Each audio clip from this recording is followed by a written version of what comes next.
Imagine a community where parents are out congregating and children are out playing. Now imagine that because that community is founded on cheap land, that the local government decides that that's the perfect place to build a new sports stadium. Now, that community is displaced, and not only that, they're also paying the bill through their tax money for the new stadium. The purpose of my speech today is to persuade you guys, the audience, to actively voice their opinion against the use of public subsidies for professional athletic organizations. Now, the reason why you should be interested in today's speech is because professional organizations relocate all the time. The next city it could be relocating to could be yours, and you could be the next family or neighborhood being displaced by the new stadium being constructed. Now, to go over my credentials a little bit, I'm a food and resource economics major, and I've studied land use economics for 4 years, while also combining my knowledge of sports and sports stadiums to evaluate the impacts that sports stadiums have on local communities. Now, to go over a brief overview of what you're going to hear in today's speech, first you're going to hear the problem where thousands of people are being displaced in the United States by stadiums funded by public dollars. Second, you're going to see a two-part solution to solve back for this problem. And third, we're going to visualize these concepts insofar as we're going to see the solutions in the positive outcomes and the potential negative outcomes if we don't go through with these solutions. So the first thing we're going to look to is the problem at hand, where cities are obsessed with the prospect of having a sports franchise so much that they're willing to use public funds to attract them. As you can see in the chart to my right, according to the Managerial Finance peer-reviewed journal as of 2016, these professional organizations extracted huge public contributions in construction of their luxurious stadiums. As you can see in the chart here, we see that most of the stadiums were built using any fraction of public funding.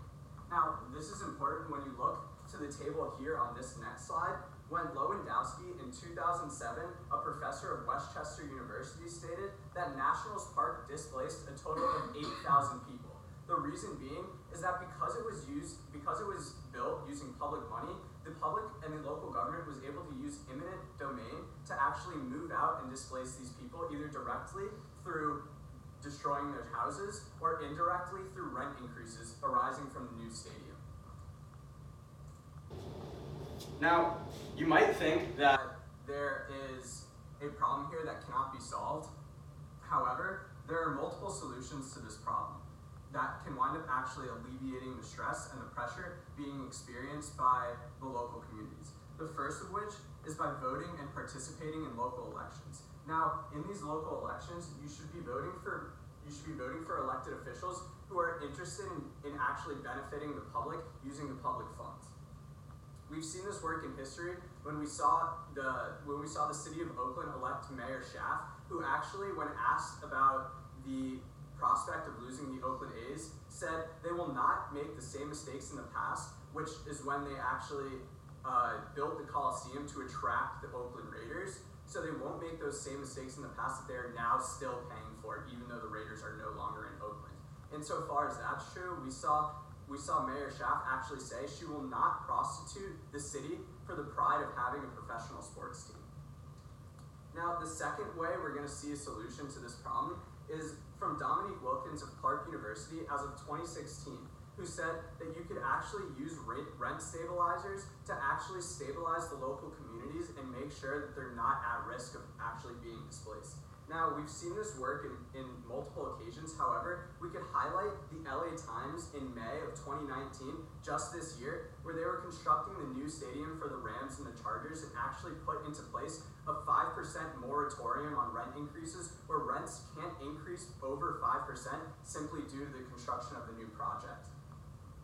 Now, there might be a few objections to these solutions and to the problem at hand. And the majority of people who are proponents of stadiums and the public funds of these stadiums in local communities will say two things. The first of which is that public funding will actually generate revenue for the local community. However, this is not true for two main reasons. The first of which we could see in 2016, San Francisco held the Super Bowl. However, we actually saw that due to the diversion of traffic, we wound up seeing that a 40 to 50% decline in the local businesses, including restaurants and local grocery store owners, because of the diversion of traffic. Secondly, the leakage effect. The leakage effect comes from the fact that the majority of people being paid by these organizations are athletes and owners not living in the city that the team is actually competing in, which means that the local community won't actually see the benefit of the dollar being spent because it's being taken outside of the local community by these players and owners. Now, the second way we could solve back for this problem is public funding, the second objection to this is public funding will actually create jobs in the local community. Now, we see that this is also not true for two main reasons. The first of which is these jobs are not permanent jobs. They're temporary jobs that only last from 1 to 2 years during the construction of the facility. According to The Atlantic in 2018, they actually said that the jobs being created in the end is no more than the amount of jobs being created by a mid-sized department store. Now, the second reason that this isn't true is because the funding still actually comes from the public. So in the end, the taxpayers still wind up footing the burden of the construction. Even if the construction workers get jobs, it's the public still paying for them. Now, these ideas and concepts are hard to see in reality and how these solutions will actually take place. So I'm going to conceptualize these concepts and actually help you visualize what will wind up happening if we go through or don't go through these solutions. So the first of which is we're going to see the positive outcomes that can come from the solution. If we go through with this and not use public funding for sports stadiums, we see that owners will wind up footing the bill and the people who are living in the community will not wind up being displaced and paying for the new stadium.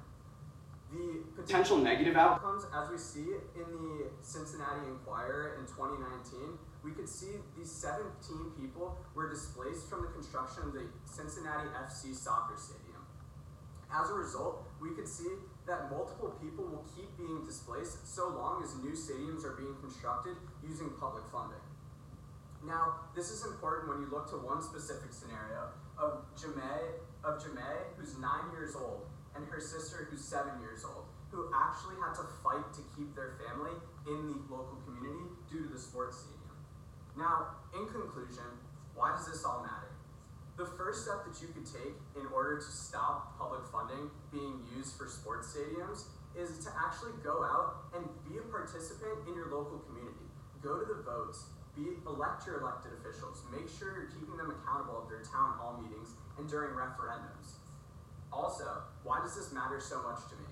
In my community, the Miami Marlins were brought using public funds and the stadium was built. However, many people, including my family and my friends, wound up being displaced. In order to prevent families like mine and my friends and Jamae's family from being displaced, please, I urge you to go out and act against this vocally.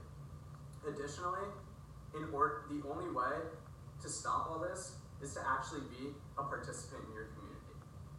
You never know. Your community could be the next one getting the development. Thank you. I now have time for 2 minutes of questions. If you guys have any questions, sure.